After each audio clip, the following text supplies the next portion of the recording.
우리는 로마서가 전하는 복음을 통해서 하나님의 사랑이 얼마나 강력하고 위대한지를 확인했습니다. 바울은 예수 그리스도를 전함으로 인해서 많은 환난을 당했고 또 많은 위험이 있었습니다.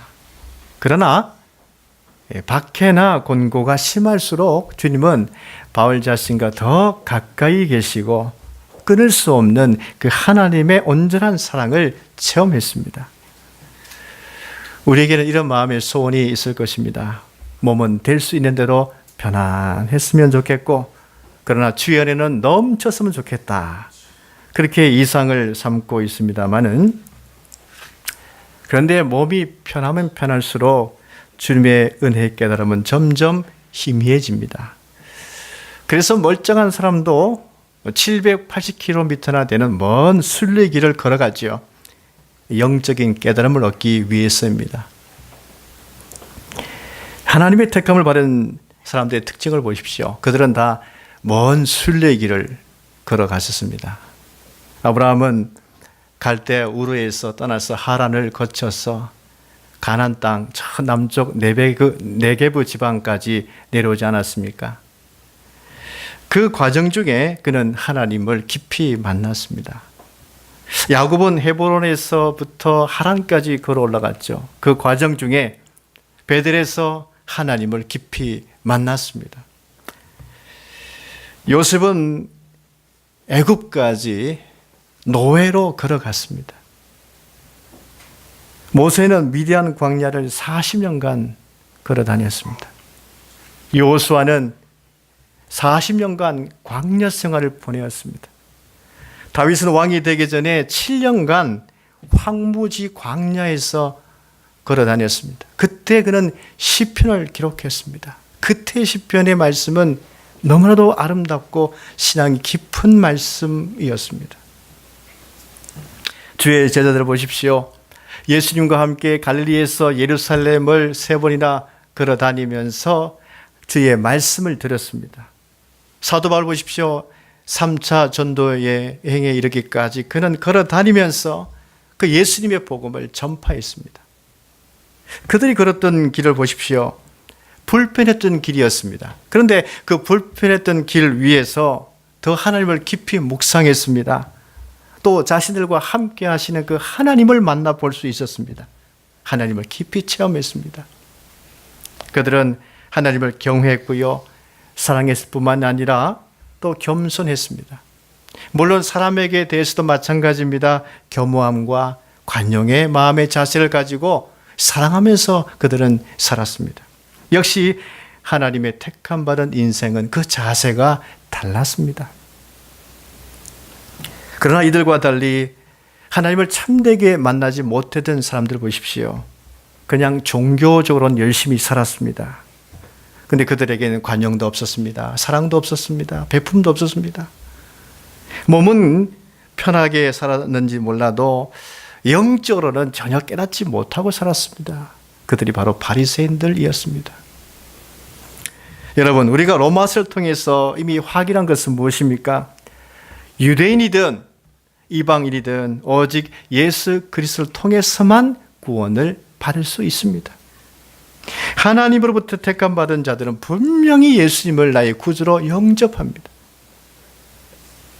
예수님이 공생의 사역을 하시기 전에 세례 요한이 뭐라고 선포했습니까? 속으로 아브라함이 우리 조상이라고 생각하지 말라. 하나님은 능히 이 돌들로도 아브라함의 자손이 되게 하시리라. 그렇게 선포했습니다. 회개하라는 말씀이죠. 말하자면 혈통적으로 아브라함의 자손이라고 주장하는 것은 하나님 앞에서는 아무런 소용이 없다. 그런 뜻입니다. 하나님의 구원의 택하심을 받은 자만이 아브라함의 자손이 될 수 있습니다. 그래서 지금 복음을 듣고 회개하고 예수님을 믿는 자만이 바로 하나님의 택함을 받은 자이다. 이것을 말씀하고 있습니다. 이스라엘 중에도 하나님의 택함 받은 자녀가 있고 아닌 자녀가 있어요. 7절 말씀 보십시오. 또한 아브라함의 씨가 다 그의 자녀가 아니라 오직 이삭으로부터 난 자라야 내 씨라 불리리라. 이렇게 말씀하고 있습니다. 이 말씀은 창세기 21장 12절에 나오는 말씀이죠. 이삭에게서 나는 자라야 내 씨라 부를 것임이니라. 여러분, 이 말씀은 아브라함이 100세가 되었을 때에 하나님이 주신 말씀입니다. 하나님께서 주신 약속의 자녀를 낳은 다음에 주신 말씀이었어요. 이 말씀은 아브라함과 사라가 자신들의 힘으로 자녀를 낳을 수 없는 그런 상태, 즉 하나님의 계획 속에서 이삭을 낳았을 때에 하나님께서 주신 말씀이었습니다. 그러니까 이삭은 하나님의 택하심으로 태어나게 되었다는 뜻이죠. 하나님의 선택입니다. 여러분, 사실 아브라함이 갈대 우르에서 선택받은 것 자체부터 이미 하나님의 택하심이 있었습니다. 이 말은 하나님의 백성은 인간의 계획 속에서 만들어지는 것이 아니라 오직 하나님의 택하심, 하나님의 계획, 하나님의 뜻 안에서 이루어진다는 것을 주께서 말씀하신 것입니다. 아브라함의 자녀를 보십시오. 하갈에서 낳은 이스마엘이 있습니다. 그리고 그두라를 통해서 시므란, 욕산, 무단, 미디안, 이스바, 수아를 낳았습니다. 그러나 하나님은 이삭에게서 나는 자라야 약속의 자녀라고 말씀하셨습니다. 하나님은 이삭을 계획하시고 만드셨고 그를 통해서 하나님 나라 백성으로 삼으셨습니다. 그래서 이 하나님의 구원받는 백성은 하나님의 뜻으로 난 자만이 하나님의 백성이 될 수 있는 것이지 사람의 뜻으로 난 자는 하나님의 백성이 될 수 없다고 주께서 말씀하셨습니다. 요한복음 1장을 보면 예수님께서 참빛으로 이 세상에 오셨습니다. 자기 땅에 오셨지만 영접하는 백성이 없다고 말씀하고 있지요. 그런데 그 중에 영접하는 자가 있었습니다. 예수님의 이름을 믿는 자들이 있었습니다. 그래서 그들은 하나님의 자녀가 되는 권세를 얻게 되었습니다. 이들은 혈통으로나 사람의 뜻으로 나지 아니하고 오직 하나님께로부터 난 자들이었습니다. 그 말은 이미 구원받기로 택함받은 자들이었다는 뜻입니다. 세례 요한의 두 제자 보십시오. 베드로와 안드레가 있었는데 그들이 먼저 하나님께로부터 난 자가 되었죠. 그들이 예수님께로 가게 되었고 예수님을 영접했습니다. 그 다음에 빌립과 나다나엘도 역시 예수님을 영접했습니다. 이렇게 이스라엘 중에서도 하나님께로부터 이미 약속된 자들이 있다는 말씀이죠. 그들은 예수님께서 이 땅에 오시자 예수님을 영접했습니다. 로마서 8장 30절 말씀 보시면 또 미리 정하신 그들을 또한 부르시고 부르신 그들을 또한 의롭다 하시고 의롭다 하신 그들을 또한 영화롭게 하셨느니라 말씀하고 있습니다. 하나님의 계획은 무엇이었습니까? 약속의 자녀를 만드는 것이었습니다. 여러분, 그렇다면 처음부터 우리 하나님께서 육신의 자녀와 약속의 자녀를 구분하지 않고 다 약속의 자녀만 낳게 했으면 얼마나 좋겠습니까? 그런데 왜 하나님은 구분하셔서 태어나게 하셨을까요? 하나님은 이미 창조의 법칙을 이 세상에 두셨기 때문입니다. 그래서 사람이 결혼하면은 생육하고 번성할 수 있게 만들어 놓아 주셨습니다. 하나님의 뜻으로 나든 육신의 자녀로 나든지 간에 하나님은 생육하도록 해주셨죠. 이스마엘을 보십시오. 사람의 뜻으로 났지만 하나님께서는 그에게 번성의 기회를 주지 않습니까? 너의 씨를 번성하게 해서 많은 수가 되게 하리라 하나님께서 위로해 주셨죠. 창세기 16장에 약속해 주셨습니다. 말하자면 육신의 자녀들도 이 하나님의 창조 법칙 안에서 살도록 하나님의 은혜를 주셨다는 것입니다. 일반 은총을 주셨습니다. 그러나 하나님의 백성이 되는 데 있어서는 하나님의 뜻과 하나님의 약속으로 태어나는 자들만 하나님의 백성이 된다고 말씀을 하셨습니다. 9절 말씀 보십시오. 약속의 말씀은 이것이니 명년 이때에 내가 이르리니 사라에게 아들이 있으리라 그렇게 말씀하셨습니다. 이 말씀은 창세기 18장에 나오는 말씀인데 하나님께서 종들을 아브라함에게 보내시죠. 그래서 아브라함에게 뭐라고 약속하십니까? 내 안에 사라에게 아들이 있으리라 이 말씀을 주셨습니다. 근데 이 말을 들은 리브가 장막 뒤에서 그 소식을 들으면서 그 사라는 웃을 수밖에 없었습니다.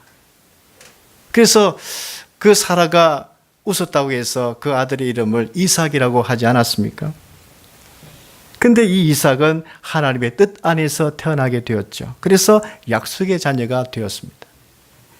조금 중요한 것은 약속의 자녀들은 그들이 무슨 선이나 악이나 먼저 행한 것이 아니라 좋은 일을 먼저 행한 것이 아니라 선과 악을 행하기 이전에 하나님께서 미리 그들을 택하셨다고 말씀하고 있죠. 하나님의 뜻 안에서 이미 선택하셨습니다. 그래서 약속의 자녀가 되었습니다. 여러분, 이삭의 자녀 중에도 에서와 야곱이 있지 않습니까? 근데 그들은 쌍둥이로 태어났습니다. 그런데 하나님께서는 이미 복중에 누구를 택하셨습니까? 야곱을 택하셨습니다. 13절 말씀 보시면 내가 야곱을 사랑하고 에서는 미워하였다라고 말씀하고 있죠. 여러분, 이 말씀을 구원론적 관점에서 본다면 하나님은 야곱을 이미 계획하셨다는 뜻입니다. 그러면 우리는 무엇을 확인해야 하겠습니까? 나는 과연 약속의 자녀로 태어났는가? 아니면 어떤 사람이 과연 약속의 자녀로 태어났는가? 이 모든 것은요, 인간이 판단하기는 쉽지 않습니다.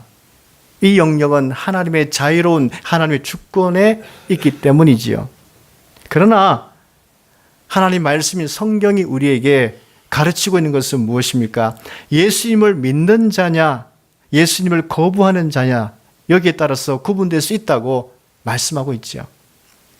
또한 영적인 일에 관심을 갖고 있느냐, 또 믿는 일에 관심을 갖고 있느냐, 영의 생각을 하면서 살아가고 있느냐, 여기에 따라서 분명 약속의 자녀인지 아닌지를 구분할 수 있다고 전하고 있는 것이죠. 여러분, 약속의 자녀 이삭을 보십시오. 그가 한 것은 별로 없습니다. 단지 하나님 말씀에 순종했을 뿐이죠. 그러나 그 하나님 말씀을 순종했기 때문에 그가 얼마나 이 땅에서 농사지었을 때에 100배의 결실을 얻었습니까? 그는 가는 곳곳마다 우물이 나왔고요, 하나님의 은혜를 듬뿍 받은 사람이었습니다. 창대케 되어졌습니다. 단지 하나님 말씀을 순종했습니다. 이삭의 자녀 중 에서와 야곱을 보십시오.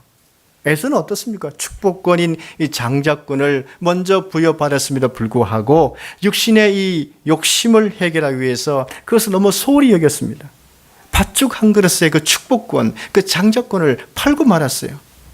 그는 나중에 깨닫게 되었죠. 그래서 그 아버지 이삭에게 가가지고 나에게도 남은 축복을 달라고 울고불고 했지만은 그에게 남아있는 축복은 아무것도 없었습니다. 육신을 위해서 산 에서에게는 비참한 모습이었어요. 하지만 야곱은 어떻습니까? 야곱은 다른 것은 몰라도요, 그는 영적인 생각에 관심을 갖고 살았던 사람입니다. 그래서 아버지 이삭으로부터 내가 기도를 받아서 하나님의 복을 내가 받고 싶다 하는 그 영적인 축복에 많은 관심을 갖고 있었습니다. 누구보다도 하나님 은혜를 소중하게 여겼던 야곱이었어요. 만약 야곱이 하나님의 복을 대수롭게 여겼다면 그 어머니 리브가가 그렇게 했을 때에 소홀히 여기지 않았겠습니까? 그러나 야곱은 하나님의 은혜에 대한 관심을 갖고 있었기 때문에 어머니 리브가가 얘기했을 때에 그는 그대로 순종했습니다. 그만큼 야곱은 하나님의 은혜에 관심을 많이 갖고 있었습니다. 그런 다음에 하란으로 가던 중 베들에 홀로 돌베개 하면서 유숙했을 때에 하나님께서 꿈에 사닥다리를 보여주시면서 말씀을 주셨죠. 내가 너와 함께해서 내가 어디로 가든지 너를 지키며 내게 허락한 것을 다 이루기까지 너를 떠나지 아니하리라, 이런 약속의 말씀을 주셨습니다. 그때의 야곱은 내가 이렇게 어머니 말 듣다가 도망칠 수밖에 없는 신세가 되었는데, 그러면서 한탄하면서 원망하지 않았어요. 그 말씀을 그대로 받았습니다. 앞으로 어떻게 될지 모릅니다. 영원토록 도망자의 신세로 살게 될지 야곱은 어떻게 알았겠습니까? 예상치도 못했을 것입니다. 그러나 하나님께서 자신과 함께 할 것이고 지켜줄 것이고 이 복을 다 주시겠다고 하신 이 약속의 말씀을 받았을 때에 그는 아침에 일어나서 즉시 여기가 하나님의 집이다 하면서 기름을 붓고 하나님께 예배를 드렸습니다. 여러분, 그만큼 야곱은 영적인 일에 관심을 가졌고요. 하나님을 예배하는 일에 관심을 가졌고, 하나님이 자신과 함께하고 있다는 이 자체에 대해서 얼마나 큰 관심을 가졌는지 우리는 알 수 있습니다. 그래서 야곱은 영의 생각을 했던 사람입니다. 믿음의 생각을 했던 사람이죠. 그래서 야곱은 바로 약속의 자녀의 반열에 있는 사람입니다. 여러분, 약속의 자녀란 어떤 사람들입니까? 바로 영적인 일에, 하나님의 일에, 또 하나님이 함께 하신 일에 기뻐하면서 살아가는 자들인 것입니다. 그러나 육신의 자녀는 어떻습니까? 에스가 그 대표적이죠. 그런 영적인 일에 무관심했습니다. 하나님을 찾지도 아니했습니다. 그저 이 세속적인 관심에만 가지고 살았습니다. 여러분, 그래서 에스의 후손 보십시오. 에돔입니다. 그들은 붉은 땅에 살았는데요. 페트라, 그러니까 이 붉은 바위가 있는 거기 살았는데요. 그 틈 속에서 무역 상인들이 지나가게 되는데 그 지름길을 지나가고 있는 무역 상인들을 약탈하면서 악하게 사는 족속이 되고 말지 않았습니까? 인생이 다른 것입니다. 우리 시대도 사람마다 관심의 척도가 다릅니다. 어떤 사람은 무엇을 먹을까, 마실까, 입을까, 어떤 집에 살까, 온통 여기에만 관심을 가지고 사는 사람들이 참 많습니다. 더 가진 사람, 더 부유한 사람, 더 좋은 집에 사는 사람들은 더 큰 은혜를 받은 사람이야 하면서 세상 앞에서 내가 더 은혜를 받은 사람이라고 이 부러움 대상이 되고자 여기만 마음을 가지고 살아가는 사람들이 있습니다. 여러분, 그러나 정말 그들이 은혜 받은 사람들입니까? 거기에만 관심을 두고 있는 사람들이 어떤 사람들이죠? 결국은 자기 이기를 위해서 살아가는 사람들입니다. 예수님의 가르침인 사랑하며 긍휼을 나타내기보다는 자기 이기만을 위해서 살아가죠. 여러분, 우리의 지금 살고 있는 이 세상 현실을 보십시오. 자기 이기를 추구하면서 살아갔던 사람들 보십시오. 남들보다 좀 더 소유한 채 살아가고 있는지는 몰라도 그들은 얼마나 갈등과 다툼과 도리어 어려운 가운데 살고 있습니까? 여러분, 소유라고 하는 것은요, 사실 우리 일상생활을 위해서 하나님이 필요해서 공급해 주시는 것뿐인 것입니다. 근데 그 이상으로 생각하면 안 되죠. 일상생활 이상으로 목적을 두고 거기에서 살아간다면 담심에 빠지게 됩니다. 그래서 좋은 위치에서도 떨어지게 되는 것이죠. 욕심은 죄란 불행을 낳게 되는 것입니다. 우리 현실에서 다 보게 됩니다. 그래서 인생의 목적과 의미는 하나님 나라와 하나님의 의에 두어야지만이 하나님께서 우리 인생을 바로 세워주시는 것입니다. 누가복음 12장 말씀 보면 예수님 앞에 나온 한 사람이 유산 문제 때문에 재판해 달라고 청했습니다. 예수님 시에도 이런 일이 있었어요. 유산 문제 때문에 재판해 달라고. 예수님, 나의 형에게 명하여 유산을 나와 나누게 해 주십시오. 그러자 예수님은 아주 현명하게 재판해 주셨습니까? 솔로몬 같으면 아마 재판해 주어졌는지 모르죠. 예수님은 뭐라고 말씀하셨습니까? 내가 사람의 물질을 나누는데 재판관이나 하려고 이 땅에 왔는 줄 아느냐? 모든 탐심은 물리치라. 사람의 생명이 그 소유의 넉넉함에 있지 아니하느니라. 예수님께서 이 땅에 오신 것은 사람의 탐욕을 채워주기 위해서 오신 것이 아니라 영원한 생명, 이 구원을 주시기 위해서 이 땅에 오셨다. 주님께서 이 말씀을 하고 있는 거예요. 그러면서 계속해서 소출이 많은 한 부자에 대해서 비유를 말씀하시는데 그가 뭐라고 얘기합니까? 내가 큰 곡간을 짓고 모든 곡식과 물건을 다 거기에 내가 쌓아두겠다. 그리고 스스로 이렇게 말하죠. 이제 내 영혼을 위해서 여러 해 쓸 물건을 다 쌓아두었으니 이제 평안히 쉬고 먹고 마시고 즐거워하자. 그때 하나님께서 말씀하시죠. 어리석은 자여, 오늘 밤에 내 영혼을 도로 찾으리니 그러면 내 준비한 것이 누구의 것이 되겠느냐. 자기를 위해서 부를 쌓아두는 것이 얼마나 어리석은지를 하나님께서 말씀하십니다.